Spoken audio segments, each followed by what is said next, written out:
Bueno, estamos en Ruido de Plaza. Hoy vamos a hablar de el aguante del odio. ¿Ustedes son odiadores? ¿Son haters? ¿Vos No. odiás? Uno querría decir que no, pero hay que ver si tenemos seguridad de que así sea, ¿no? Es difícil, ¿no? Creo que, o sea, uno trata obviamente de no sentir eso, pero no, o sea, como práctica no me considero una odiadora, pero como práctica es verdad que hay momentos que uno siente cosas muy, muy fuertes ante injusticias sobre todo. Hay que ver si las personas que consideramos odiadoras nosotros se consideran a sí mismos odiadoras, ¿no?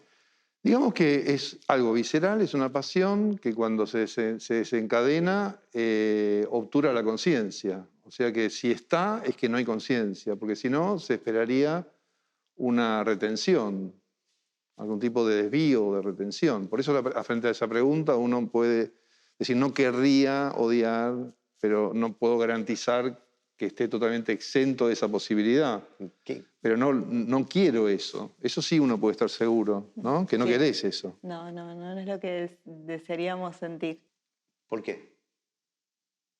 Porque hay un montón de otras sensaciones para sentir y que podríamos vivir también como seres humanos, no solamente el odio. Creo que hay un montón de otras expresiones, ¿no? Hay muchos sentimientos que están atravesados y que son más constructivos.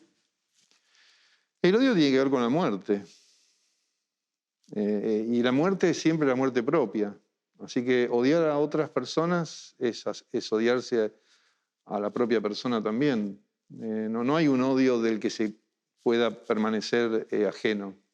En este momento de la Argentina estamos hablando mucho de discursos de odio, del odio fomentado en las redes. Se instaló desde hace unos años la palabra grieta.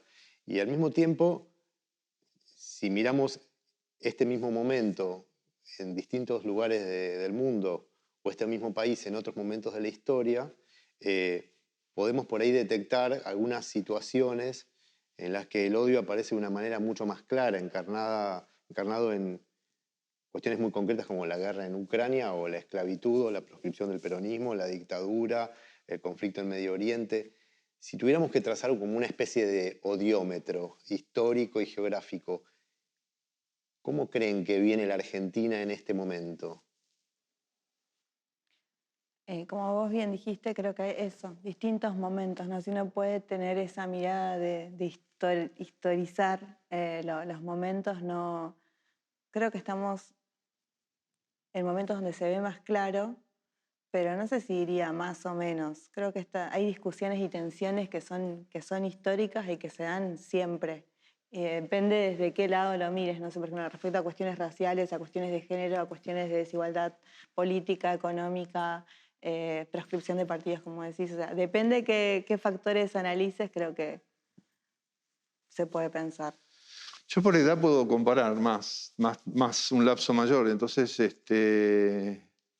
durante muchos años, casi la mayor parte de mis años, el odio era algo de pasado, tanto en Argentina como en otros lados. En el 2008 se desencadenó una forma que yo no había visto nunca antes, que no habíamos visto antes, y que en este momento está en su punto máximo. Yo creo que hay una magnitud de odio que no tiene comparación con nada del pasado en la Argentina, ¿no? Hay una habilitación de un odio público, de categorizar a toda una parte de la sociedad que había que destruir explícitamente, de un modo habilitado, de un modo que circula sin ningún tipo de restricción, con un gran rechazo a toda restricción, como si eso fueran opiniones, y eso no tiene comparación con ningún otro momento anterior y es gravísimo. Por eso, a veces comparar permite... Yo, por ejemplo, respecto al racismo, ¿no? Que es un tema que trabajamos desde el colectivo, o sea, yo lo veo, o sea, desde el momento en que tengo recuerdos hasta ahora, percibo la misma sensación, ¿no? Estoy de Como acuerdo. que- En cuanto al racismo, yo creo que hay una línea continua. No creo que se haya incrementado, pero aparece de otras maneras o con otros destinatarios, digamos, y ahí pasa lo que digo. En el tema del racismo, no, yo creo que no ha cambiado, no. Hay como una jerarquía de odios. Es decir, hay odios que nos preocupan más que otros. Es que cuando decimos no, ¿quién habla? ¿No? Esa es, para mí es la gran pregunta. ¿Quién enuncia? Depende, o sea, qué odios son los más visibles y no. Para las mujeres, históricamente hemos sentido, ¿no? Excluidas de distintos lugares.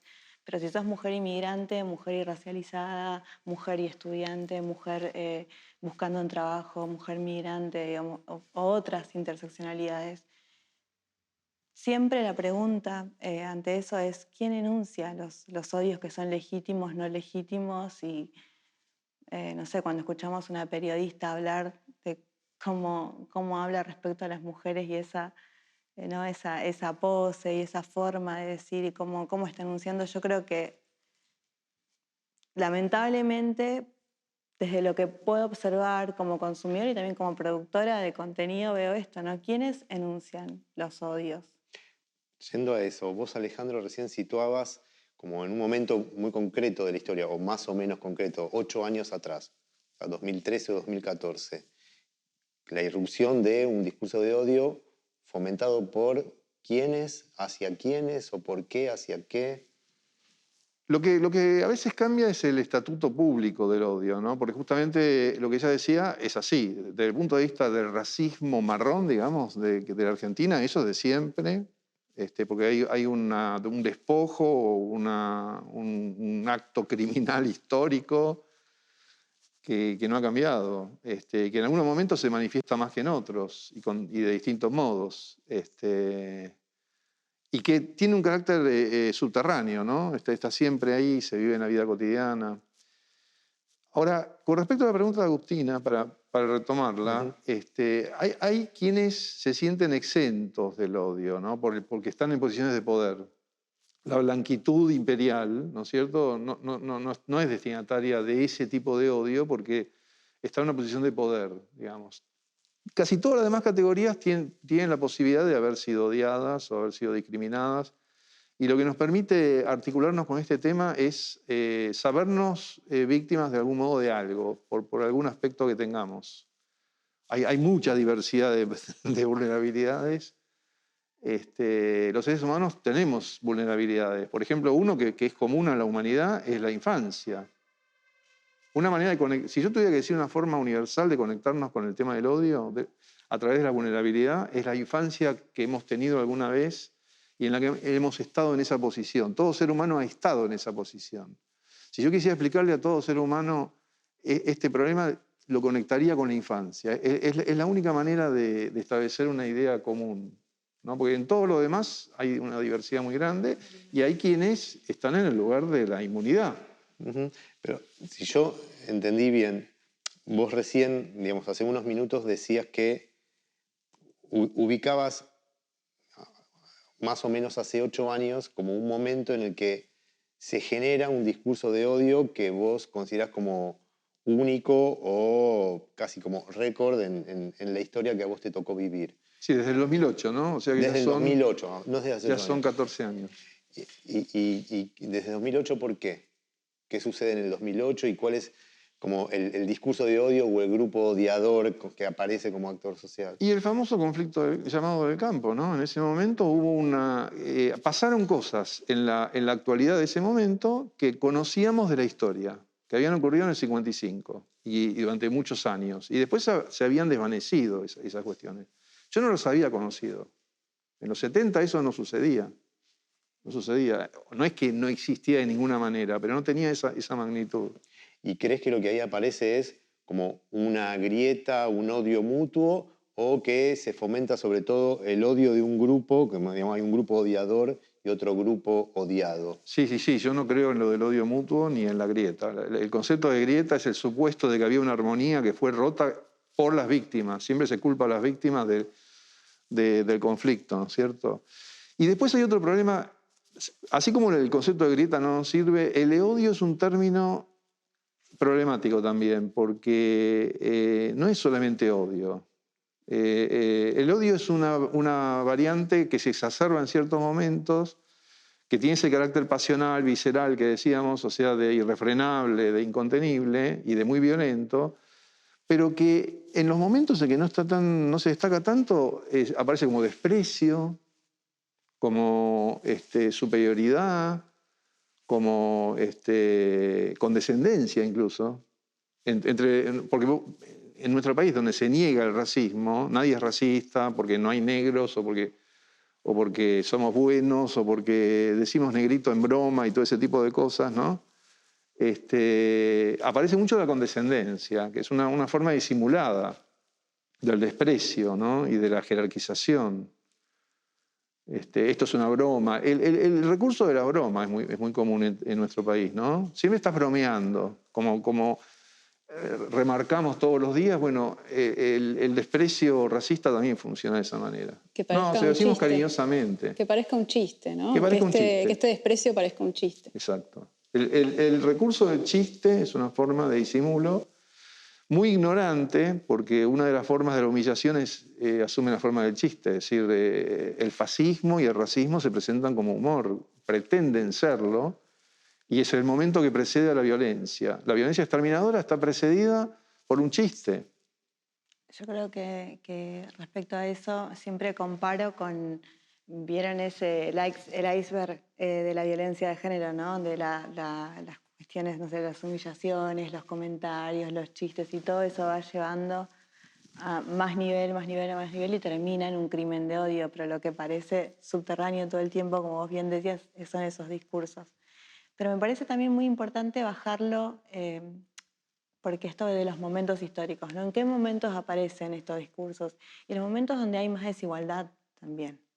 Porque hay algo que cuando decimos discurso de, y lo ponemos en esto de lo que decimos, lo de las redes y todo, bueno, pero ¿qué pasa ahí abajo? O sea, realmente estamos en niveles de desigualdad muy profundos en Argentina, en el mundo.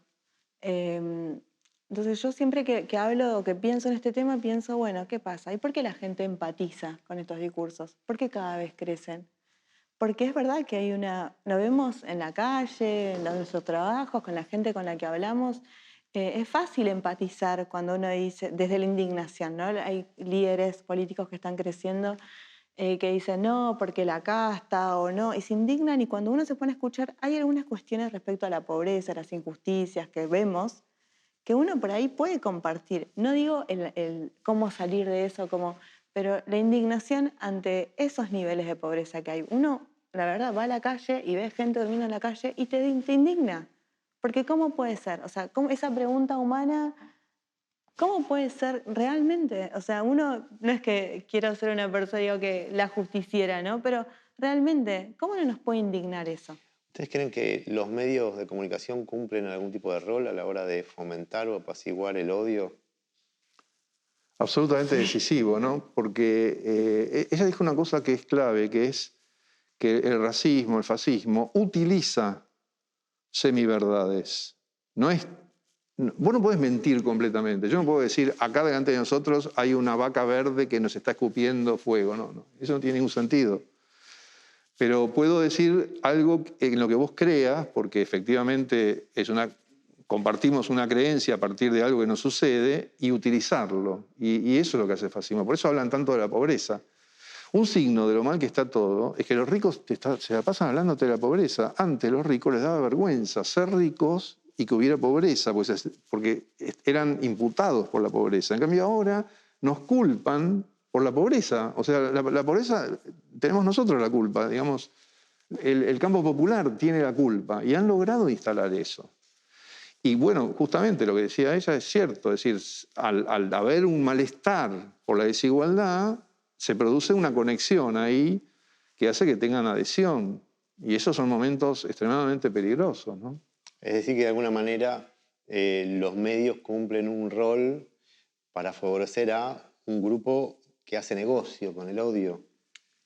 Negocio, pero volviendo al tema un poco de la desigualdad, digo que uno como medio, como periodista, como el rol social, ¿no?, de los medios, en vez de posicionarse y aportar ese discurso de odio, de segregación, de violencia sobre las desigualdades que ya están, podrían, ¿no?, elevar un poco la discusión, complejizar, porque es muy fácil decir, bueno, la culpa de la pobreza la tiene tal sector o tal, o sea, pero podrían complejizar esa discusión y no lo hacen porque sí, porque sirve, porque es fácil decir culpar a tal o cual y ya. Y sabemos que las desigualdades son producto, ¿no?, de una o dos decisiones políticas, son estructurales, históricas. Entonces, para cambiar eso es mucho más complejo que decir, no sé, que se terminen los planes sociales o cosas así, ¿no?, o que se vuelvan a su país o que esas cosas que están ahí.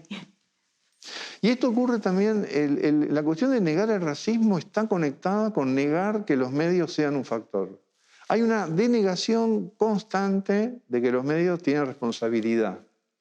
Es decir, como son palabras y como son entretenimiento, son imágenes, entonces eso no es relevante. Y esa negación es una negación del racismo, porque nuestros medios son profundamente racistas, nuestros medios hegemónicos. Las pantallas son blancas y no podemos salir de ese lugar. Encontrás a alguien que no es blanca o blanco es porque da el parte meteorológico y a lo mejor tiene acento brasileño o húngaro o lo que sea, es una cosa exótica.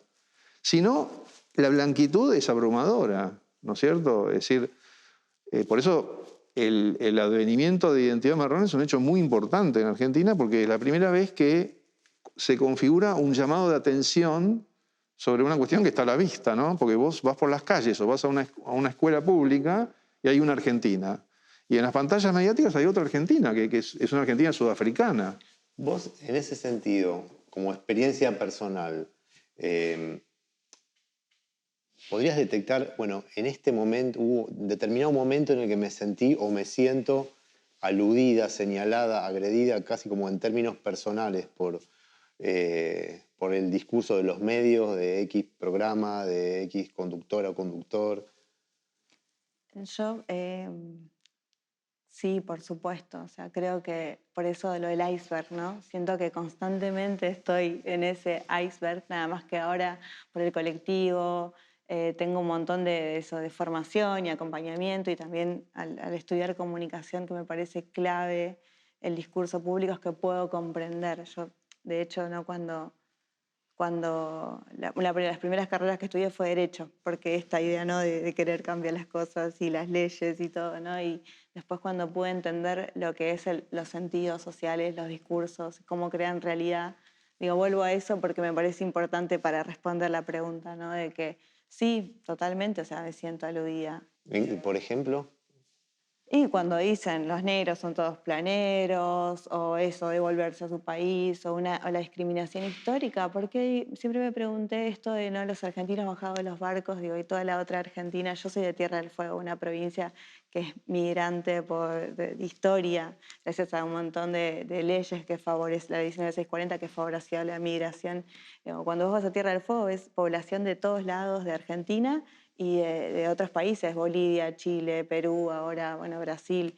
Entonces, nuestras escuelas públicas, o sea, hay gente de todos lados, nuestra familia está como el nacido y criado y el venido.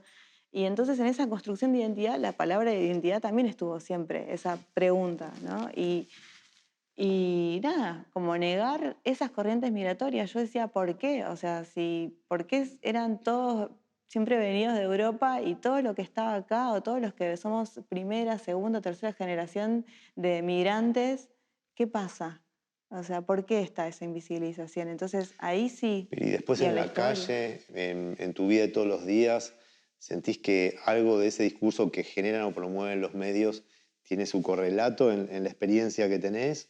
¿O la experiencia que tenés lo contradice y te da la sensación de que los discursos de los medios van por un lado, pero la sociedad no es tan jodida como parece promover los medios de difusión?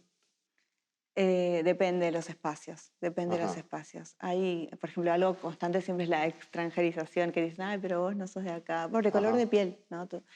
Y también otras cosas que, bueno, ahora uno va por otros espacios más progre y como que, bueno, está todo bien, no sé qué, identidad marrón, Los que dicen yo no miro televisión, no por pasa ejemplo. nada. Pero, por ejemplo, para esta situación, algo que me pasó el otro día con una amiga, una de mis mejores amigas, que tiene una hija y que nada, me comenta de una situación de esa concreta, discriminación en la escuela. Hay una chica que se retira todos los días de la escuela con dolor de panza, no quiere ir, las amigas no quieren jugar. Y cuando la madre le pregunta qué es lo que pasa con esta nena, le dicen, las chicas no se quieren juntar por el color de piel. O sea, así, corta, sucede acá, en Buenos Aires, un barrio progre. Y ella es una de mis mejores amigas, o sea, y yo soy casi la tía de esta nena. Y nada, y digo, con todo lo que eso implica, ¿no? Y jodemos, que identidad marrón, y me dice, ay, la tía marrón. Ah, pero a lo que voy con esto, sucede. Y eso, obviamente, ¿no? A mí me parte el alma saber que eso sucede, y ni me quiero imaginar a la nena, ¿no? Y también me hace acordar a situaciones cuando vos me preguntas vinculado a eso. El discurso, o sea, las instituciones, la escuela, los medios, la justicia, cuando hacemos la pregunta, ¿dónde estamos? O sea, es como una constante violencia que uno tiene que estar siempre luchando, visibilizando y mostrando. Y bueno, nada, asumimos el compromiso de hacerlo y construirlo y sabemos que es siempre articulado con otros espacios. Pero Vos, Mary, recién hablabas de los ambientes progres, la escuela de Palermo, ¿no? Los ambientes en los que por ahí vos también te sentís segura.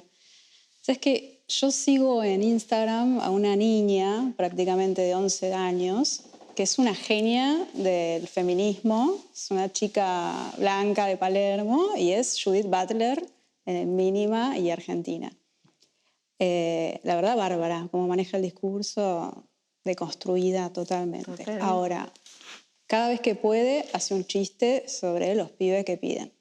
¿Los pibes? Los pibes que piden en la calle, que está fumadito, que el erito, ¿no? A esto también un poco yo iba cuando hablaba de las jerarquías, ¿no? Cuando hay determinadas ofensas, determinados desprecios que hemos decidido no soportar más, ¿no? Lo que tiene que ver con el género, por supuesto, que ha ganado cierta legitimidad, y hay otras que o las olvidamos o no nos conviene verlas o no reaccionamos. Pienso en el racismo, pienso en la pobreza, ¿no? De esos ambientes, ¿no? También como soy la abanderada de ciertas causas de liberación de las mujeres, pero paso de largo completamente de los pibes. Es el reverso de la interseccionalidad, ¿no? Por eso la interseccionalidad vino a contribuir en este sentido. Alguien puede tener una posición como esta que vos describís también y no tenerla en otras categorías, ¿no? Ahora, con respecto a la marronidad, hay una cuestión. Es decir, es el crimen originario de América. Entonces, el color de piel en América denuncia una ausencia y una jerarquía estructural de América. Y los peores países de América somos los del Cono Sur, porque son los que más nos autopercibimos como blanquitud. Entonces, la exclusión del color de piel en el Cono Sur, en los espacios públicos, inclusive en la femineidad, por ejemplo, en la femineidad convencional, que podemos cuestionarlo desde el punto de vista de los feminismos, ¿no? Pero hay una femineidad convencional que tiene que ver con la moda, con la cosmética. Bueno, en el Cono Sur, la mujer marrón está excluida de esa estética, cosa que no pasa en Perú o no pasa en Bolivia o no pasa en Brasil de ese modo. En Argentina, en el orden de la mujer convencional, la marronidad no existe. Es como si esa belleza estereotipada... No es deseable. ¿Eh? No es deseable. No es una deseable, mujer marrón no es deseable, construida como deseable. Y hay una misoginia masculina racista específica con respecto a eso, ¿no? A cómo no puede haber una belleza en ese tipo de mujer, que es una cosa tremenda. Realmente hay una desproporción entre tantos avances que ha habido en varios órdenes y esto que estamos discutiendo. Es una desproporción escandalosa. O sea, ahí no hay avances. Hay muy poco avance. Yo diría que no hay avances. Hay avances autoasumidos por quienes protestan, como puede ser el caso de este grupo que decimos, ¿no? De protesta y de construcción, Claro. mucha construcción. Yo siempre, para mí la palabra clave es siempre construcción, construcción. Y respecto a lo que preguntabas, vuelvo a la misma de la primera pregunta, o sea, ¿quién enuncia? ¿No? Cuando vos nombrás a esta Instagramer, ¿quién enuncia? Y obviamente digo, en Argentina y en Latinoamérica, yo siempre lo veo por el lado de la construcción y la potencialidad. Creo que tenemos esto, ¿no? Esta diversidad de personas que habitamos este maravilloso país que tenemos. Y tenemos la posibilidad también de construir y aportar. Y que esté, me parece fenómeno que esté esta chica, esta nena, pero también que haya otras voces, que tengan acceso. Y siempre situar, me parece muy importante esto, los discursos. Esta chica que tuvo acceso a la educación, sabe seguramente un montón de lecturas, reconoce, pero bueno, también hay otras pibas en los barrios populares, en las villas, en el conurbano, que tienen un montón de historias para contar y para aportar. Y quizás por tiempo, no sé con quién hablaba el otro día, eso, no tener el material, no tener el recurso o el tiempo también es un privilegio. Entonces no poder producir esos contenidos y decir, bueno, mirá qué copada que soy. Y seguramente hay otro montón que sí lo pueden hacer y bueno, visibilizar también que eso existe. ¿En dónde? ¿Visibilizar en dónde decís? Visibilizar en los medios, En los en los medios, medios, hacerse eco de eso, porque también los medios hacen mucho eco y esto de esto, del odio. Y hay un montón de colectivos y ¿Y personas por que... qué crees que pasa eso? Que los medios se hacen eco del odio. ¿Y por qué? ¿Vos o Sí, No, yo? no, ¿qué Vamos opinás? los dos, no sé. no, alternemos. No, el odio rinde, efectivamente, pero eso no sé si es lo más decisivo. Lo que sucede con los medios es que trabajan con el sentido común, con lo que no es objeto de discusión, ¿no es cierto?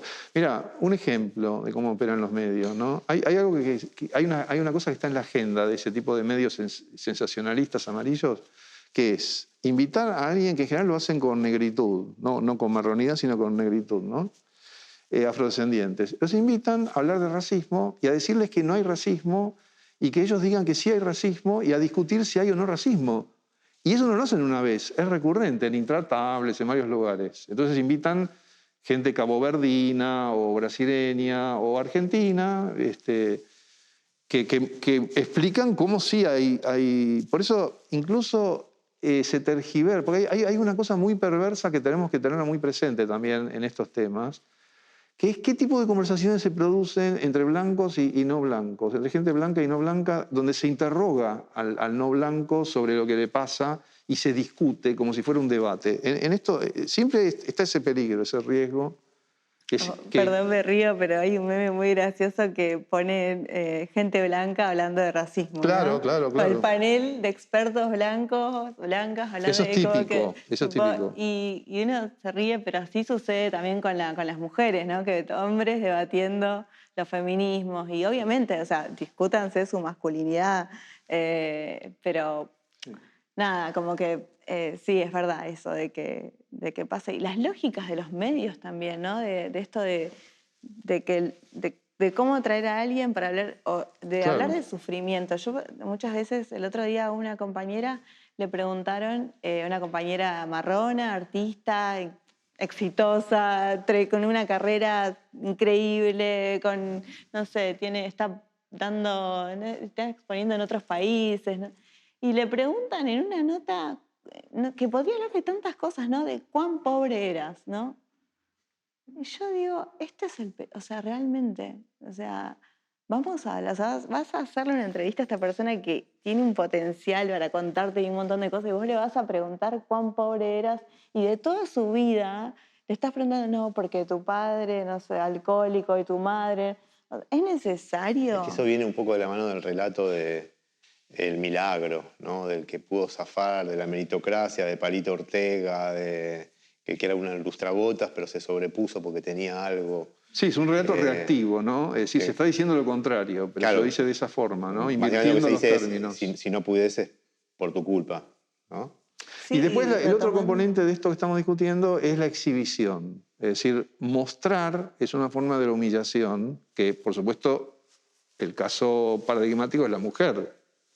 O sea, cada vez que vos para vender un lavarropas hay una mujer vendiendo lavarropas, una mujer con ciertas características estereotipadas, hay un juego ahí muy, muy complejo de la humillación y el goce también, porque la humillación y el goce están vinculados, ¿no es cierto? Y en En el dominio patriarcal, bueno, hay literatura infinita que puede llamarse cortés o romántica, ¿no es cierto? Tanta que hay para deconstruir y para discutir sobre la sexualidad, lo erótico, el deseo, configurado alrededor de esa contradicción. Pero lo que quiero señalar fundamentalmente es esto de exhibir.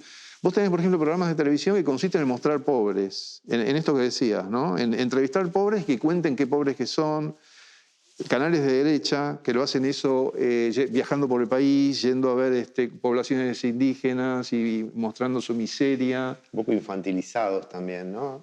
Claro, completamente infantilizados. Y entonces eso confirma el dispositivo. Es muy difícil, construir una comunicación políticamente correcta, porque ahí hay otro problema. Nosotros nunca tuvimos corrección política en la Argentina. Nunca ha existido una corrección política que se haya alcanzado institucionalizada, plena. Eso no lo hemos conseguido. Ha habido conatos, ¿no es cierto? Bueno, la Defensoría podría ser un intento, el INADI, etc. Pero lo que prevalece es el rechazo. Inclusive en los ambientes culturales exquisitos o progresistas, vos no escuchás hablar de una conversación como esta más frecuentemente, sino un rechazo a la corrección política como si fuera una especie de stalinismo, que acá nunca ocurrió, porque para criticarlo empecemos porque haya algo que criticar que esté ocurriendo, ¿no? Una cosa imaginaria que ocurre en otros lados y de la que te estarías previniendo en salud, porque acá nunca sucedió. Todas las historias que nos llegan de Estados Unidos, de países europeos, de arbitrariedades, porque las hay, de exageraciones, lo mismo pasa con el tema de la cancelación. Acá no existen las cancelaciones, o sea, eso es un tema de otros lados. Pero hay conversaciones profusas sobre qué malo que es todo eso. Es llamativo. Si saltamos de los medios a las redes podríamos suponer, no sé si con o sin ingenuidad, que hay un discurso más autorregulado, horizontal, donde no hay alguien que genera, y sin embargo da la sensación de que el odio también circula, fluye en las redes, ¿no? ¿Qué creen respecto de eso comparado con los discursos construidos en los medios? ¿Es un espejo de lo que sucede después en la sociedad? ¿Es una puesta en escena que nos deja a salvo, que después en la calle no pasen determinadas cosas? Respecto a las redes, me parece muy interesante Twitter como marca agenda. O sea, yo entro a Twitter para ver estas noticias, pero cómo, no sé, los medios agarran un tuit de alguien y ya, no sé, lo llevan a la tele, no sé, Melissa Yaleva dijo de identidad, Marrón dijo identidad, no sé, o un político, ¿no? O una política, o una periodista. O sea, como que se exacerba más. Y también siempre digo, nuestro país es federal, es enorme, y bueno, también hay que ver quiénes usan Twitter, por ejemplo, y mucha gente es capital, y bueno, en 2019 creo que Meso hizo un estudio donde mostraban quiénes firmaban las notas, dónde vivían y todo, digo, y muchas veces se cree que lo que pasa acá, en capital, pasa en todo el país, ¿no? Y cómo eso influye pensando que todo el país es así, y respecto a esto, ¿no? de la llegada, de cómo se reproducen en las redes sociales y cómo se retroalimentan los tradicionales como radio, televisión, con lo que pasa. Pero evidentemente sí, claro que hay un correlato. Y hay como como esta cosa del anonimato, ¿no? que uno puede estar atrás y escribir lo que piensa o lo que siente, o darle más like o compartir determinadas opiniones. Vos lo que estás diciendo es que Twitter es una burbuja y que en realidad le estamos dando demasiada relevancia a algo que en realidad no tiene tanto peso como creemos acá en Buenos Aires. ¿Eso estás intentando? Para ver si te entiendo. Sí, que se le da muchísima relevancia y que hay problemas más históricos y estructurales. O sea, que el odio que aparece ahí es la emergencia de algo que en realidad viene de otro lado. Es que esto que también decía él y él, ¿no? Como que se quiere alimentar mucho esta idea de odio, y realmente se podría visibilizar otras cosas que también están sucediendo. Ahora, yo lo preguntaba, no sé cuál es la respuesta, digo, a lo mejor no la sabemos también. Como si uno piensa cómo nació el hip hop en Estados Unidos y qué es lo que pasa desde hace unos años acá con las batallas de rap, que tenés a dos pibitos enfrentados y ahora también desde hace unos años ya una pibita y un pibito o dos pibitas, que uno le dice al otro, y vos, negro de porquería, que no sé qué, que te vas a la villa, y el otro dice, y vos, cheto de mierda, que no... Y parece que se van a asesinar y se dicen las peores cosas, después se chocan los brazos, se van abrazados, toman una cerveza y un poco parece como una especie de teatralización de la violencia que de alguna manera la manifiesta y al mismo tiempo la impide, como si fuera un doble juego que hay ahí. Y lo que no sé es qué pasa con las redes, si cumplen como esa misma función que de alguna manera impiden que después en la vida social, no sé, aparezca un tipo y queme a alguien en la puerta de un cajero, o si en realidad lo están fomentando, ¿no? Es una muy buena pregunta. El tema de las redes es un tema inmenso. Yo creo que ya llegó la hora de asumir que las redes forman parte de la vida urbana, que no están en otro lado. O sea, la vida urbana no es el cemento, es también la virtualidad, y la virtualidad está en los semáforos, en los cajeros automáticos, está en los satélites que están geoestacionarios o móviles sobre una ciudad, en la escolaridad. O sea, ya no hay más virtual, no virtual. Así que las redes son las calles, son como las calles. Y las calles, yo creo que tenemos que empezar a hablar de las redes como hablábamos de las calles.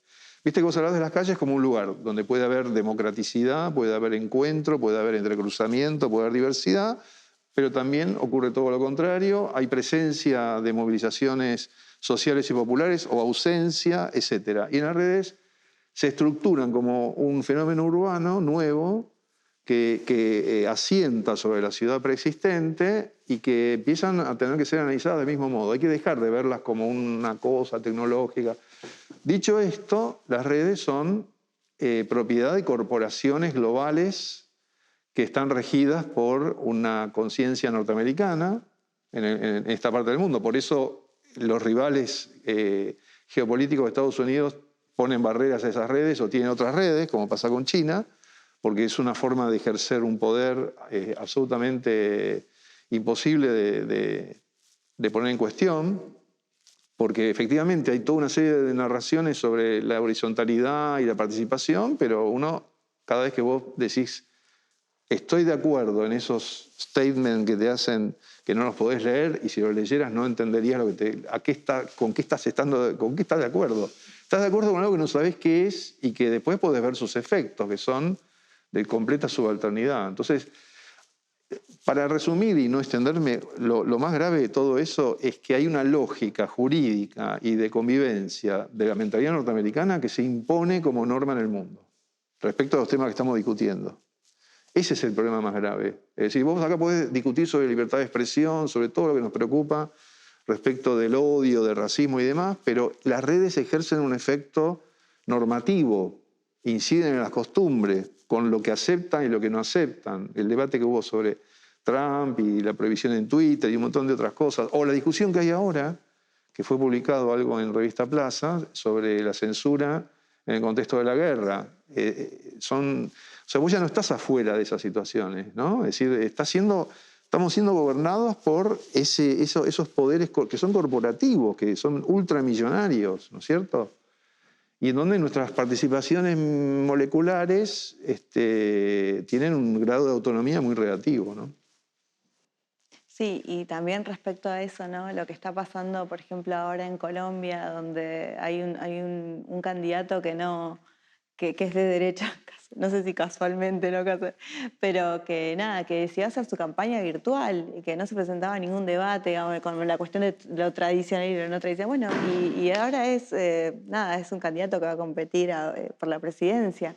Y cómo también estas redes están muy, muy asociadas a estos crecimiento también de líderes que expresan discursos de derecha o antiderechos. Y a la vez Castillo en Perú no tiene redes, o sea, ganó las elecciones sin tener Twitter. O sea, Sí. No, por eso las redes no son un factor independiente. Como no diríamos que es un factor independiente la Avenida 9 de Julio, o la Plaza de Mayo. Viste que nosotros sabemos que la Plaza de Mayo es un factor importante, que haya una multitud, que haya una movilización, pero no explicamos todo por eso. Sabemos que hay otras dimensiones. Y- Bueno, las redes son como la Plaza de Mayo. Como... ¿Y de qué lado la pondrías? ¿Como del lado pro odio, pro segregación, desde un lugar neutral, desde un lugar... Es el gobierno de lo que determina la lógica norteamericana, la primera enmienda. Es decir, ellos tienen sus criterios puritanos o liberales sobre la expresión, sobre la sexualidad. Entonces siempre nos estamos quejando de que tapan un pezón y que permiten esta otra cosa y la otra no, porque además como son regímenes masivos de miles de millones de personas, entonces tienen criterios muy estandarizados y muy automatizados y eso empobrece mucho la vida en común. O sea, Sonamos. ¿eh? Sonamos. Bueno, fritos. las cosas ¿Qué se hacemos? evolucionan, van generando protestas, van generando usos, es decir, nada es definitivo. Me parece que hay que conversar mucho sobre esto, hay que discutirlo mucho, ¿no? Y en relación a eso, ¿ustedes creen que el Estado tiene que cumplir algún tipo de rol, algún tipo de función? ¿Tiene que ser prescindente? Y claro, es interesante vinculado a la otra pregunta, ¿no? De que estos son empresas. Entonces, sí, yo creo que sí, el Estado, por supuesto, tiene que intervenir, ya sea a través de la educación, a través de cierto tipo de regulación, no una cuestión de capaz tan de controlar cada cosa que se publica, pero sí en que nosotros como ciudadanos de ese Estado podamos leer y saber cómo podemos participar y cuando consumimos una información saber esto, tener esta lectura, bueno, quién la escribe, de qué sector viene, cómo viene, poder chequear, tener ese ejercicio que solamente lo puede dar la educación, no digo la escuela, pero también las otras instituciones del Estado, ¿no? Respecto a cuando hacemos el ejercicio, no sé, bueno, ¿quién está hablando? ¿Cuántas mujeres están? ¿Qué dicen? ¿De dónde están? Bueno, también, ¿qué personas están hablando en este discurso, en este programa, en esto que estoy escribiendo? ¿Por qué solamente aparecen noticias sobre tal o cual candidato o candidata? ¿O por qué hay una persona que solamente hegemoniza el discurso público, o dos o tres? Como hacernos esas preguntas como ejercicio me parece que está... Es como una especie de alfabetización crítica Digital. digital. Pero yo agregaría que hay una distorsión que se nos produce cuando hablamos del Estado, porque muchas veces cuando decimos Estado lo que queremos decir es sociedad civil. Ah, Y el modo en que el Estado responde a las demandas de la sociedad civil y se vincula con la sociedad civil, ¿no? Porque cuando decimos Estado estamos hablando de movimientos sociales que participan del gobierno, de agencias que dan recomendaciones, y que están habitadas por ¿quiénes? Por activistas de la vida civil. Entonces no es el Estado, porque el Estado es también la policía o es el Banco Central, y uno no está hablando de eso exactamente. No porque no importen también respecto a la sociedad civil, pero se nos mezcla todo. Si uno dice Estado, se produce una serie de malentendidos y se llega a una posición binaria, que es Estado versus mercado, ¿no? Porque las redes sociales no son el mercado tampoco, hay un Estado detrás. Es decir, es una combinación de las dos cosas. Hay un superestado imperial cuya constitución es la que rige las redes sociales, que funcionan como empresas en el mercado, y todo eso vinculado con una geopolítica. Entonces, la realidad entremezcla esas dimensiones. Por eso yo creo que hay que recuperar la idea de lo político, de la sociedad política, la sociedad civil, que es la ciudadanía, que también es una palabra difícil, ¿no? Yo creo que hablamos de sociedad civil, de movimientos sociales, de demandas, de voluntades políticas colectivas. ¿y qué imaginas en ese sentido como intervención social en términos de estos discursos de odio fomentados por los medios? ¿Cómo podemos hacer llamarlos para que no se hegemónicos? prendan todas las alarmas de la libertad de expresión, ¿no? De que se limita la libertad de expresión, que es lo que suele ocurrir del otro lado, ¿no? Hay que organizar descripciones y demandas, diagnósticos y demandas, ¿no? Un diagnóstico es caracterizar el racismo argentino. El racismo argentino no es como el norteamericano, no es como el francés, es un racismo que experimentamos y que hay que explicitar. Y eso no es fácil de hacer porque se lo niega continuamente. Por ejemplo, subestimar la influencia o el papel de los medios de comunicación es una forma de subestimar el racismo. Hay que decirlo de esa manera. De esa manera. Hay un racismo, porque, digo, me lo escucho decir y no siento que tenga la fuerza que quisiera que tenga. A ver, ¿No es cierto? Y es que eso ocurre cuando remás contra la corriente. Es decir, seguramente en el apartheid sudafricano la negritud sudafricana también sentiría...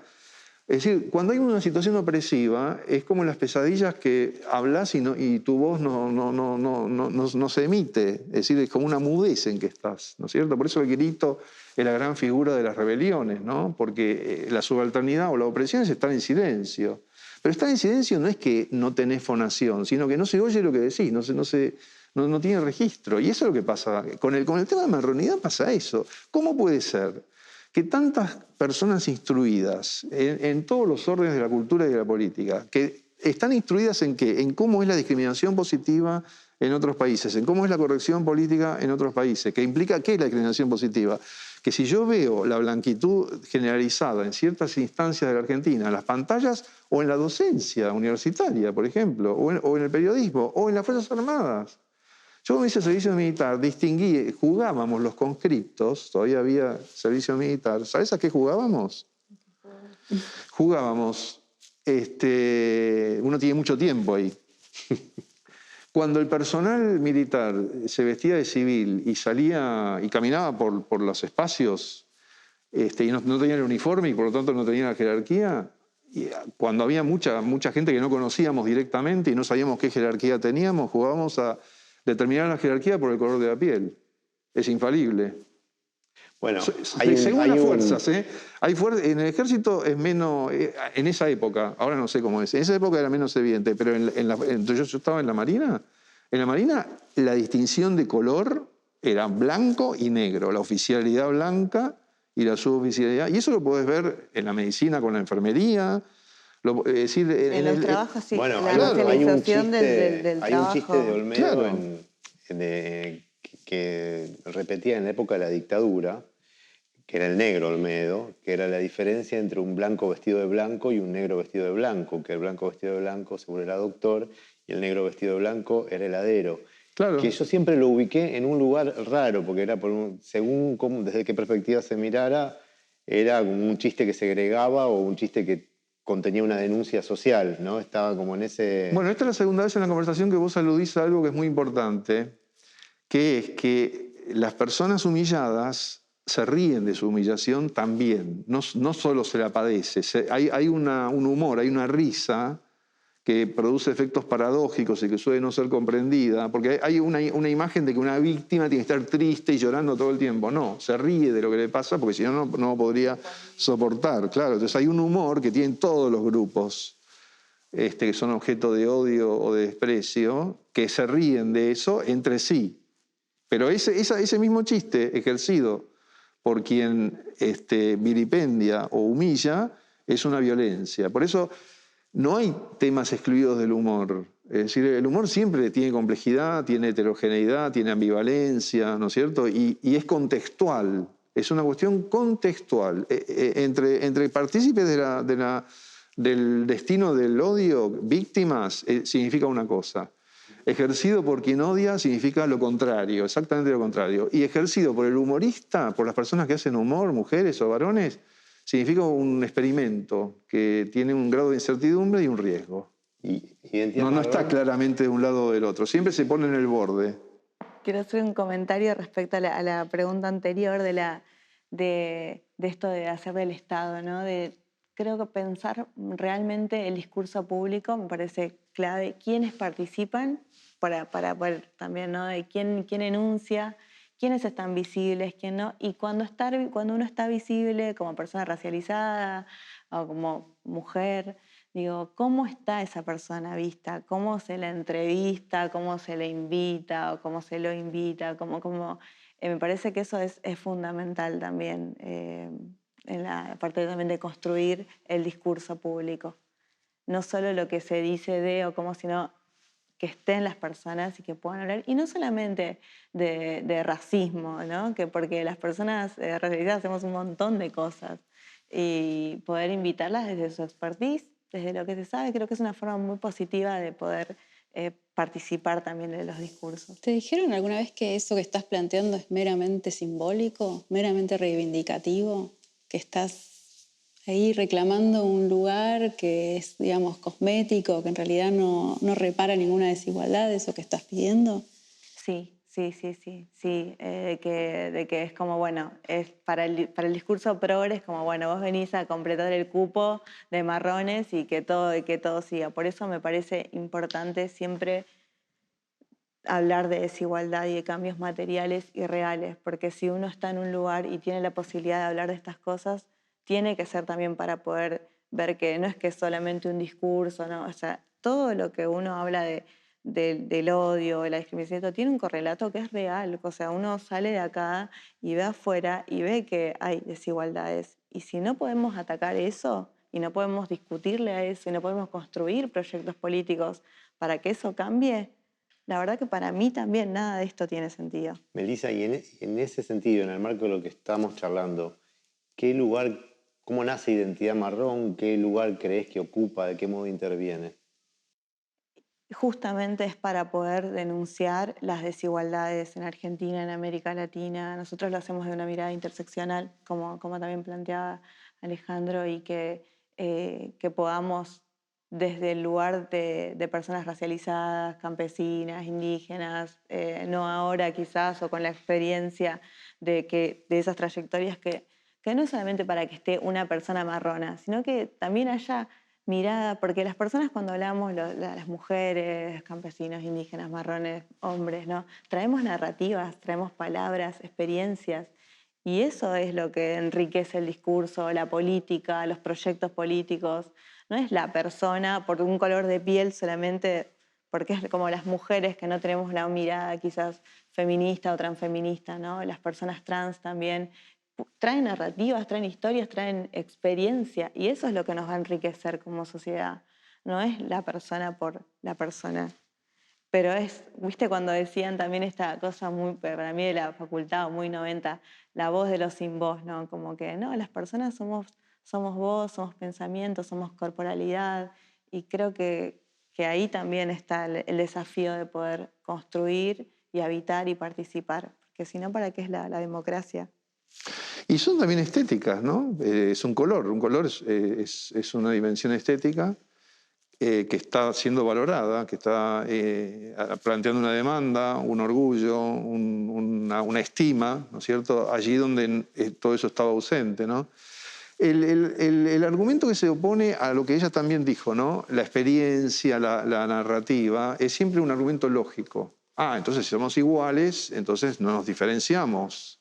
El fascismo hace eso, convierte la experiencia en lógica abstracta, ¿no es cierto? Porque para llegar a que aparezca algo llamado identidad marrón, tiene que haber un larguísimo proceso, un proceso que puede durar siglos. Ya que estamos hablando de odio, yo voy a reconocer que odio que este tipo de experiencias sean minimizadas, bastardeadas, Sí. fea palabra, bastardeadas, sobre todo por el campo Propio. popular, ¿no? Por el peronismo incluso, ¿no? Discusiones contemporáneas que podemos llegar a tener en relación a los reclamos de reconocimiento, a los reclamos que ubican en un lugar meramente simbólico, como opuesto a lo que importa, ¿no? Que es el capital, que es lo económico, ¿no? Como una especie de revival del marxismo más cuadrado, ¿no? Introdujiste el peronismo. Lo que ocurre con esa palabra es que el peronismo fue una apuesta a superar el racismo, este racismo que estamos discutiendo, y la historia la reclama no haber cumplido del todo con esa promesa. El menemismo contribuyó porque esa tradición neoliberal que invirtió completamente el sentido de todo lo que sucedía, contribuyó también a que hubiera una deuda con la marronidad, digamos, porque hubo un momento histórico en que lo marrón era el peronismo. La Cabecitas negrada, negras. el aluvión Cabecitas negras. zoológico. No, cabecitas negras, digo. Claro, No. eso sucedió, pero probablemente entre la dictadura y el menemismo hubo un proceso por el cual se perdió ese capital político. Y el kirchnerismo no sé si lo recuperó del todo, porque no es fácil de recuperar. Entonces me parece válida esa discusión que decís. Me parece que el surgimiento de identidad marrón en este momento obedece a esas tramas históricas de deuda, ¿no? De que faltaba algo y que diciendo peronismo no lo resolvés suficientemente y que hay que ir por otro lado. Además, el objeto que se ama odiar en Argentina es el peronismo. Claro. O sea, el odio hacia el peronismo es de una magnitud, porque además tiene una legitimidad. Es decir, en general estos tipos de odios suelen ser vergonzantes. Nadie dice, yo soy racista, nadie te lo dice. Nadie te dice, soy racista, soy antisemita, soy antigitano, soy... es vergonzante. En cambio, ser antiperonista no es vergonzante. No es vergonzante. A mí me pasó hace no tanto tiempo, a raíz de lo que pasó en el 2008, yo tenía un amigo que decía, porque yo soy gorila. Y me pasó en una conversación decirle, no me lo digas nunca más. Porque esto es como que me diga, soy racista. Pero en Argentina la gente dice, soy gorila, soy antiperonista. Y ser antiperonista es como ser racista. El nuevo rulo retórico es los quieren brutos, ¿no? Uh-huh. Como parte de ese discurso que se permite ser antiperonista, pero no antinegro o antimarrón. Todos los discursos de justificación de las opresiones son lo que hacen posible la opresión, ¿no? Nunca podemos separar la condición de quien es objeto de odio de dispositivos que son muy complejos, ¿no? Y por eso es tan difícil trabajar esto. ¿Y vos ahí imaginás como una especie de fábrica premeditada de discursos de odio o es que habilita después una política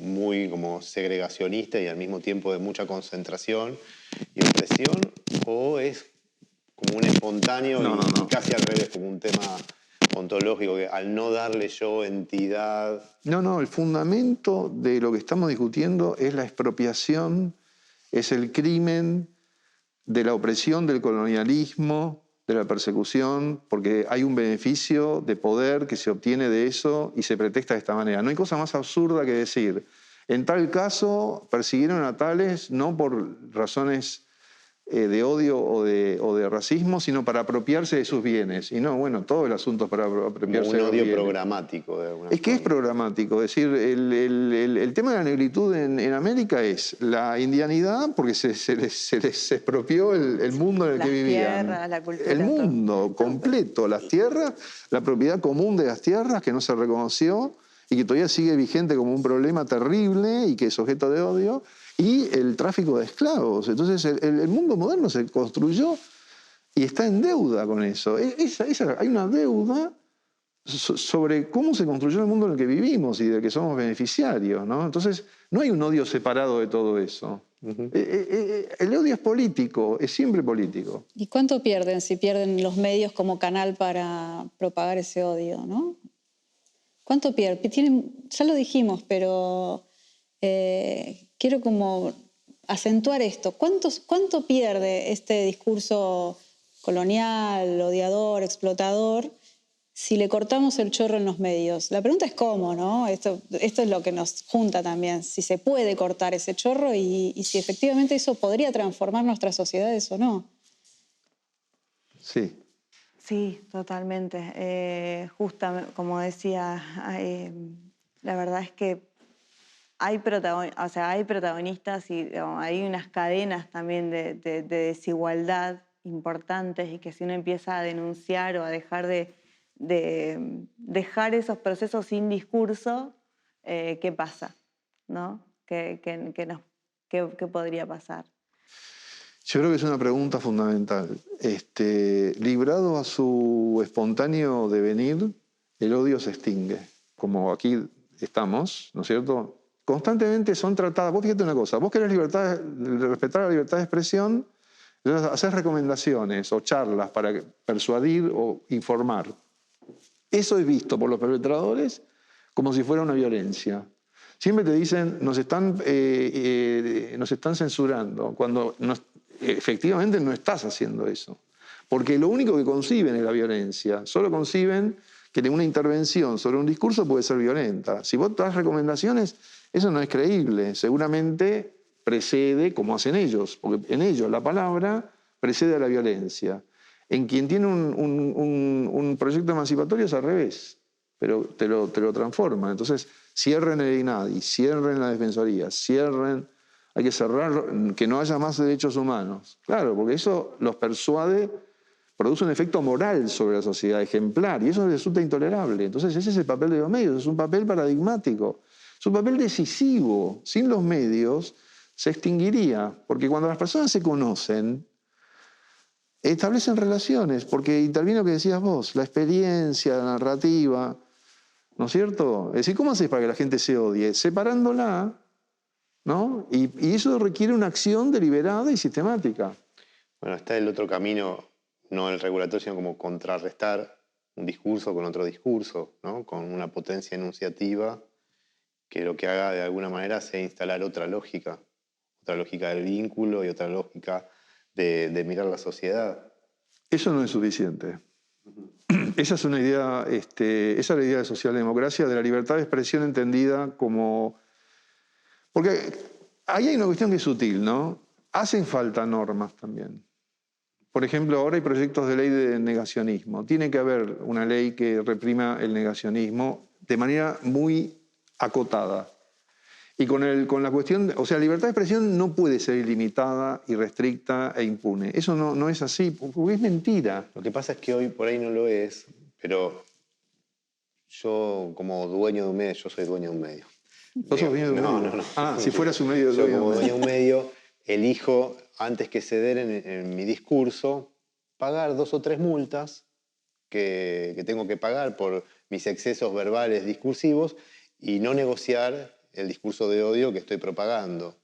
Entonces ahí es donde quedas como en una encerrona, digamos, o avanzás un poco más allá de la multa, o te quedás en un lugar de cierta impotencia. Esa es una discusión muy interesante y muy necesaria, ¿no es cierto? Porque el fondo de la cuestión es el punitivismo. Claro, ahí es donde No está. creemos en el punitivismo. Cuando planteamos que haya alguna norma, no es porque creamos en el punitivismo, sino porque es la forma que el Estado tiene de reconocer su responsabilidad.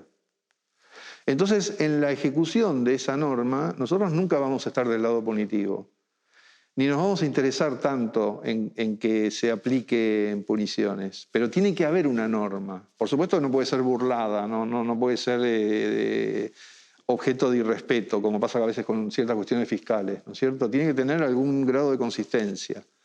Pero desempeña un papel ejemplar, desempeña un papel ejemplar en el sentido de la responsabilidad, no del castigo. ¿Cómo sé yo que esto es relevante? Y bueno, porque hay una norma. Ese es el papel que tiene en esta situación, en este momento de la historia. Entonces, por solo oposición de discursos esto no funciona, porque es mucho más fuerte el discurso del odio, siempre. Siempre, vos quedás como una especie de figura menesterosa y filantrópica que dice algo relacionado con la bondad. Por eso es tan despreciada la corrección política, porque si no viene acompañada con otra lógica de la legitimidad, se convierte en algo irrisorio. Yo creo que eso es clave, otra lógica de legitimidad. Claro. O sea, creo que así como las leyes, ¿no? Pero también esto que decías vos de habilitar espacios, me parece fundamental construir espacios y construir voces, y también el tema de lo relacional, porque esto de dividir y reinarás, ¿no? Bueno, unirse y saberse parte de una sociedad, ¿no? De que es importante, porque esto, ¿qué pasa cuando hablamos? La verdad que yo creo que tenemos muchas más cosas en común y también nos enriquece, por supuesto, nuestras diferencias, nuestras historias y todo, pero es importante volver al discurso, volver a la comunicación, no solamente a pensarla, sino a ejercerla. Y que el Estado, cuando digo Estado, digo escuela, medios de comunicación, instituciones públicas, no sé, justicia, que haya real participación, pero real, no solamente discursiva. Mira, es el tema del cupo. El cupo no es punición, sino una norma inclusiva, que no sirve como ninguna norma, ¿no es cierto? Pero bueno, tenés que tener un cupo, porque ¿cómo haces frente a la pantalla blanca? Y tiene que, así como quienes más vilipendiados han sido de la manera más brutal y que se empoderaron de algún modo son las disidencias, entonces, o las discapacidades, y hay unos cupos. Eso no resuelve la cuestión. O sea, hay que también cuestionar el supuesto de que si se plantea un cupo es para resolver utópicamente lo que sucede. No, pero no tenerlo es peor.